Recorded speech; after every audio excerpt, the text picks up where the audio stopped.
Halo teman-teman, selamat datang bersama saya Adrianus Badana di podcast Rasan-Rasan. Pada kesempatan kali ini saya kedatangan tamu yang sangat spesial, ya bisa dibilang teman saya, yaitu Mas Davin. Mas Davin, Halo Mas Adri, halo teman-teman semuanya. Mas Davin ini sama kayak saya kuliah di salah satu mahasiswa yang kuliah di Universitas Karnata Dharma, tapi beda jurusan ya Mas? Ya, saya ambil prodi psikologi angkatan 20. Angkatan 20 sama kayak saya. Pada kesempatan kali ini saya dan Mas Davin ini akan membahas mengenai usaha Mas Davin yang bisa dibilang sukses lah pada usia yang masih muda ini. Mau bertanya Mas, sama Mas Davin ini ya, kok bisa berani gitu loh membuka usaha saat di tengah masa pandemi? Apakah nggak takut mau bangkrut atau gagal gitu? Apalagi usia Mas Davin masih muda kan, kok bisa berani gitu Mas? Kenapa Mas? Kok bisa berani nggak takut gagal? Hmm. Ya, yang pertama karena keluarga saya basicnya merupakan wira swasta dan wira usaha semua. Ya, saya juga sedikit banyak ingin menjadi seperti mereka juga, makanya saya di sini saya bukan sendirian, saya bersama bapak saya membangun usaha warung makan Bayu Bening yang ada di Jalan Kali Geseng tepatnya. Iya. Jangan lupa mampir ya teman-teman. Ya, Di jangan lupa mampir daerah Kali daerah Jalan Kali Geseng. Ya, saya pengen buka usaha itu ya karena mungkin itu sebagai investasi jangka panjang saya. Karena ya saya berpikir jika tidak memulai dari sekarang mau kapan lagi, jika tidak mulai dari hari ini apakah besok-besok, ya seperti itu. Karena kalau misalnya saya menurut teman-teman saya nggak bisa. Iya. Berarti itu salah satu hal yang memotivasi Mas Davin untuk berani untuk membuka usaha tersebut. Ya, yang memotivasi saya pertama ini merupakan khususnya Kulon Progo daerah Nanggulan ini sudah heboh-hebohnya sudah dianugerahi keindahan alam yang sangat luar biasa. Ya, kita sebagai warga lokal sini juga ingin mengekspos keindahan itu, ya salah satunya dengan mendirikan wisata kuliner yang ada di daerah Nanggulan dan sekitarnya. Terus apakah dalam usaha itu Mas Davin lurus-lurus saja atau pernah mengalami kegagalan, pasang surut? Itu pernah nggak Mas dirasain? Kalau pasang surut pastinya iya. Kalau kegagalan ya jangan sampai lah, dan puji Tuhan sekarang belum ada. Kalau pasang surut pastinya ada, apalagi ya karena efek pandemi seperti ini, meski kan sedikit banyak berefek pada ekonomi dan daya beli masyarakat. Tentunya banyak masyarakat yang bekerja di rumah dan penghasilannya pas-pasan karena efek pandemi seperti ini. Kalau pasang surut ya seperti itu tadi, karena efek pandemi. Kalau akhir-akhir ini menurut saya lebih banyak grafik yang saya pantau itu lebih naik sih, ya, lebih tinggi. Soalnya apalagi di daerah tempat tinggal kita ya Nanggulan, lagi heboh-hebohnya gitu karena view persawahan yang sedang viral. Terus dalam apa Anda membuka usaha itu, tadi kan Mas Davin menyinggung berkolaborasi dengan bapaknya sendiri tuh. Berarti mendapat support dari orang tua ya? Iya, tentu saja, karena ya yang pertama karena support orang tua itu paling penting. Banyak yang sudah orang tua berikan kepada saya, yang masa saya tidak memberikan feedback balik kepada orang tua. Salah satunya bentuknya itu bentuk feedback dari Mas Davin. Iya. Terus saya kagumi dari Mas Davin itu ya kok malu ya bisa menjadi panutan lah Mas bagi saya juga. Apalagi usia kita kan sama gitu loh.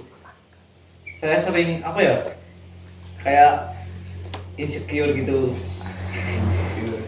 Apalagi di usia sekarang saya itu sebagai cowok merasa kok Mas Davin bisa terus saya nggak sering berpikiran gitu, usia kita sama, Mas Davin udah berani membuka usaha, dan sedangkan saya pernah sih berpikir untuk membuka usaha tapi untuk saat ini belum terlaksana Mas. Mungkin ada masukan dari Mas Davin yang bisa memotivasi saya untuk berani membuka usaha gitu Mas. Sedikit cerita saja, saat saya SMA kelas 3 Mas, saya itu mau membuka ya usaha warung kopi gitu. Ya. Tapi ya nggak segede kayak kafenya Mas Davin, cuman kecil-kecilan ya kayak angkringan-angkringan gitu Mas. Yang ringan kopi. Saya pernah berpikir, wah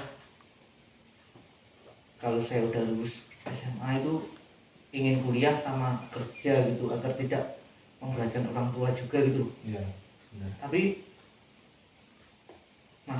masih punya perasaan takut gagal, takut rugi, takut bangkrut gitu Mas. Iya. Gimana sih cara menghadapinya agar wah ayolah berani? Caranya gimana Mas? Kalau takut rugi, takut gagal, itu berarti belum sepenuh hati buat terjun ke situ. Soalnya kalau namanya usaha itu pasti ada kegagalan dan pasti ada ruginya. Iya benar. Ya.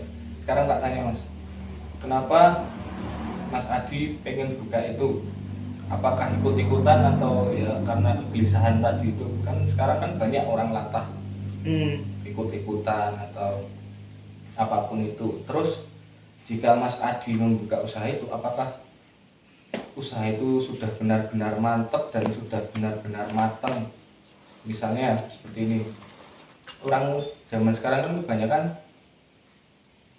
mampir ke warung kopi, warung-warung kopi yang sedang hits zaman sekarang kan hanya untuk gengsi-gengsian. Benar. Ya, apakah Mas Adi sudah punya istilahnya sebuah ciri khas untuk warung Mas Adi itu supaya pelanggan tersebut kembali ke warung Mas Adi, atau hanya ikut-ikutan dengan view menoreh yang dengan adanya persawahan yang luas yang hanya orang bilang seperti permadani hijau yang luas itu? Kalau dari saya sih pertama-tama ya saya ingin berani gitu, gelisah karena ingin ya bisa menghasilkan uang sendiri, nggak minta sama orang tua. Dan ya nggak munafik juga, saya juga ikut-ikutan lah tren yang sedang populer di daerah kita ya. Iya. Banyak kan yang bikin kafe gitu. Terus saya tuh sering percaya gitu, Tuhan itu kreatif Mas. Dan saya percaya Tuhan punya alur, plot, tema untuk semua umatnya yang berbeda-beda, nggak akan ada yang sama gitu. Iya benar. Jadi ya pengen aja mencoba gitu. Kalau itu saya berhasil ya saya bersyukur, tapi kalau gagal ya mungkin saya akan sebagai pembelajaran saya gitu Mas. Terus dari usaha-usaha Mas Davin tadi, apakah ada dampak positif yang sudah diberikan setelah membuka usaha itu Mas? Mungkin dari memberi peluang pekerjaan bagi teman-temannya atau masyarakat sekitar. Yang pertama, yang pasti menciptakan lapangan kerja, memberi orang-orang yang terkena efek pandemi tersebut pekerjaan. Terus yang kedua, memajukan pariwisata Kulon Progo, itu yang paling penting. Soalnya dulu awal ceritanya itu warung itu dibuka karena berangkat dari kegelisahan juga sih. Kegelisahan dari Mas Davin sendiri? Iya, kegelisahan saya sama bapak saya. Karena dulu belum ada warung makan, ya basically warung makan. Iya. Ya orang-orang pada tanya warung makan dekat sini mana, warung makan dekat sini mana. Masih jauh, masih di ke timur lagi berapa kilo gitu. Nah berangkat dari situ akhirnya ya mau mengambil resiko mau nggak mau mengambil resiko. Emang itu harus dilakukan kalau membangun usaha itu. Yang penting berani mencoba. Toh nanti gagal itu buat bahan ingatannya. Terus Mas Davin tuh apakah nggak merasa gengsi gitu loh sama teman-teman, atau pernah diolok-olok, kamu nggak mungkin bisa lah berhasil dalam bidang ini, pernah nggak merasa kayak gitu? Kalau diolok-olok pernah sama warga sekitar. Oh, pernah tuh. Iya, dulu pas bapak kan yang bangunannya pernah diolok-olok sama warga sekitar bilang ini dalam bahasa Jawa ya, nanti saya artiin. Sawah iji subur kok mah diuruki. Oh. Jadi sawah masih subur kok malah mau dibikin bangunan, malah diuruk, malah dibikin bangunan. Nah kalau saya tetap cuek aja, wong ini sudah pendirian saya, Iya, toh nanti juga bermanfaat bagi masyarakat sekitar, bukannya mau sombong atau apa, sekarang udah ada buktinya langsung. Iya benar. Ya bisa dibilang berhasil lah ya. Iya. Kalau buat gengsi, kalau gengsi ya enggak, kenapa harus gengsi? Wong ini juga buat saya sendiri, buat investasi jangka panjang saya sendiri. Kalau saya harus gengsi, kalau nurutin gengsi nggak ada habisnya mas. Iya benar mas. Soalnya kalau kita beli yang kita mau, misalnya iPhone gitu ya. Aku pengen iPhone demi istilahnya bisa diakui bahwa aku orang kaya, aku nggak mau kayak gitu. Dan saya kagum dengan Mas David ini. Ya bisa dibilang orangnya berkecukupan, tapi bisa dilihat penampilannya saja datang ke sini aja sederhana. Hanya memakai kolor loh. Penjaga villa mas. Penjaga villa. Beda sama apa? Kita punya teman ya, salah satu teman yang gengsinya ini berlebihan, ya itu Ya. yang di belakang kamera Di ini. belakang kamera itu Kalau motornya nggak KLX nggak mau. ya. HP harus iPhone. Tapi saya cuma Realme itu. Iya mas, malah nyebut merek loh mas. Nggak Mau disponsori gitu. iPhone mahal, buat beli iPhone mending buat yang lainnya yang lebih fungsional. Sekarang beli HP itu buat fungsi, bukan buat gengsi. Nah, saya suka kata-kata itu. Mantap. Mantap. Berarti HP yang apa?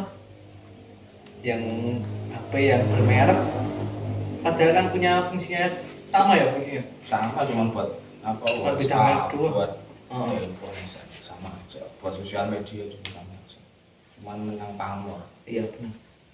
Oke, terima kasih Mas Devin. Ya, terima kasih Mas Hadi. Terima Sudah kasih. memberikan saya sedikit pencerahan mengenai ingin membuka usaha ini, sehingga saya bisa berani lah ke depannya.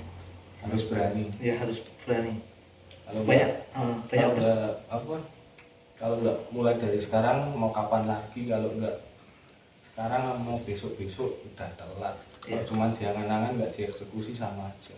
Semua itu cuma mimpi kalau nggak ada kenyataannya. Oke, bagus sekali mas. Pesan yang dapat saya ambil dari podcast Selasa kali ini dengan bintang tamu yang sangat spesial. Terima kasih Mas David. Ya, terima kasih Mas Hadi. Terima kasih. Jangan lupa mampir teman-teman, bisa Oh, follow iya. IG juga. Follow IG-nya Mas David, apa namanya? Chris Davin CHRIST.DAVIN N-nya 2. Bagi ciwik-ciwik PBSI silahkan mampir ke IG-nya Mas David. Kalau mau makan juga tinggal telepon atau WA aja. Makan Santai. tadi di mana Mas? Di Jalan Raya Kali Gesing, nanti kanan jalan ada warung makan yang bentuknya rumah Joglo sama Limasan. Namanya? Memanjang.